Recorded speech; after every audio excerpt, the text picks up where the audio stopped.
നവജീവൻ്റെ ബാനറിൽ ശശികുമാർ സംവിധാനം ചെയ്ത സിനിമയാണ് വെളുത്ത കത്രീന. പൂർവാശ്രമത്തിൽ ജോൺ ആയിരുന്ന ശശികുമാർ തനിക്ക് പരിചയമുള്ള ക്രൈസ്തവ പശ്ചാത്തലം ഈ സിനിമയിൽ ഉപയോഗിച്ചിട്ടുണ്ട്. ഈ സിനിമയുടെ സംഗീത സംവിധാനം നിർവഹിച്ചിരിക്കുന്നത് ദേവരാജൻ മാസ്റ്ററാണ്. ഗാനങ്ങൾ എഴുതിയിരിക്കുന്നത് ശ്രീകുമാരൻ തമ്പിയും. പ്രഭാതം വിടരും എന്ന് തുടങ്ങുന്ന ഈ ഗാനം ദാർശനിക മാനമുള്ള ഒരു ഗാനമാണ്. ഗാനരചനയിൽ നിന്നും പ്രചോദനം ഉൾക്കൊണ്ട് സംഗീത സംവിധാനം നിർവഹിക്കുന്ന ഒരു രീതി ദേവരാജൻ മാസ്റ്റർക്കുണ്ട്. അതുകൊണ്ട് അദ്ദേഹം ഈ ഗാനത്തിന് ഉപയോഗിച്ചിരിക്കുന്ന രാഗം രവിചന്ദ്രികയാണ്. അതിൽ സൂര്യനുമുണ്ട്, ചന്ദ്രനുമുണ്ട്, രാത്രിയുമുണ്ട്, പകലുമുണ്ട്. ജീവിതത്തിൽ നിന്നും കണ്ടെടുത്ത നിരീക്ഷണങ്ങളുടെ അടിസ്ഥാനത്തിൽ ഈ ഗാനം വിടരുന്നു. പ്രഭാതം വിടരും, പ്രദോഷം വിടരും, പ്രതീചിരണ്ടും കണ്ടു നിൽക്കും. ഉദയമില്ലാതില്ല അസ്തമനം, ഉണരൂ മനസ്സേ ഉണരൂ. പ്രഭാതം വിടരും, പ്രദോഷം വിടരും, പ്രതീചിരണ്ടും കണ്ടു നിൽക്കും. ഉദയമില്ലാതില്ല അസ്തമനം, ഉണരൂ മനസ്സേ ഉണരൂ. സിനിമാ തിയേറ്ററുകളിൽ സാധാരണ വൈകുന്നേരങ്ങളിൽ ഈ പാട്ട് ഇങ്ങനെ പ്ലേ ചെയ്യും. അപ്പോൾ വൈകുന്നേരങ്ങളിലാണ് ഞാനത് കേൾക്കുന്നത്. അപ്പോൾ വൈകുന്നേരങ്ങളിലാണ് ഞാൻ കേൾക്കുന്നതെങ്കിൽ കൂടി പ്രഭാതത്തിൻ്റെ ഒരു വികാരം എൻ്റെ ഉള്ളിലിങ്ങനെ ഉണ്ടാകാറുണ്ട്. അതാണ് ആ പാട്ടിൻ്റെ ഒരു പ്രത്യേകതയായിട്ട് ഞാൻ കാണുന്നത്. മദഘോഷം മുഴക്കും മഴമേഘജാലം മിഴിനീരായൊടുവിൽ വീണൊഴിയും. മദഘോഷം മുഴക്കും മഴമേഘജാലം മിഴിനീരായൊടുവിൽ വീണൊഴിയും.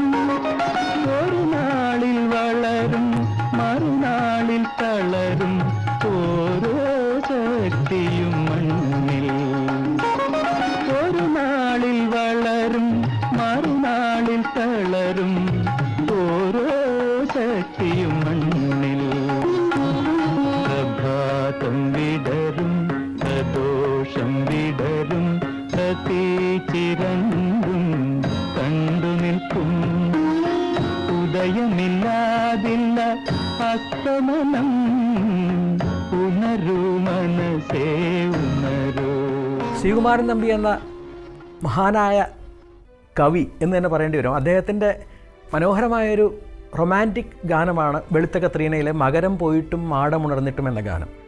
അത് വളരെ റൊമാൻറ്റിക് ആണ്. അതിൽ ഓരോ വരികളും ശരിക്കും സത്യത്തിൽ പറയുകയാണെങ്കിൽ വളരെ റൊമാൻറ്റിക് ആയിട്ടുള്ള ഗാനമാണ്. സത്യനും ഷീലയാണ് ഈ രംഗത്ത് അഭിനയിച്ചിട്ടുള്ളത്.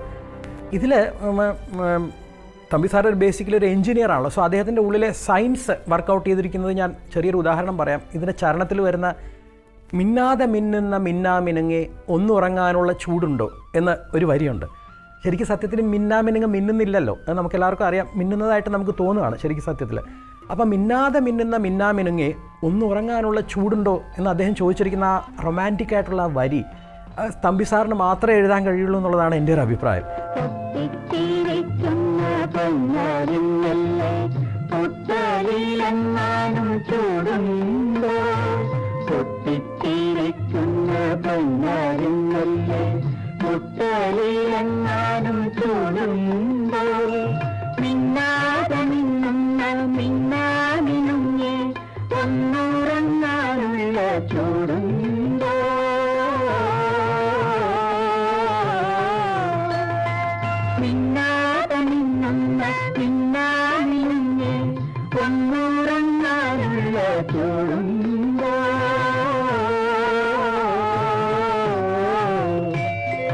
മകരം പോയിട്ടും മാടമുണർന്നിട്ടും മാറത്തോ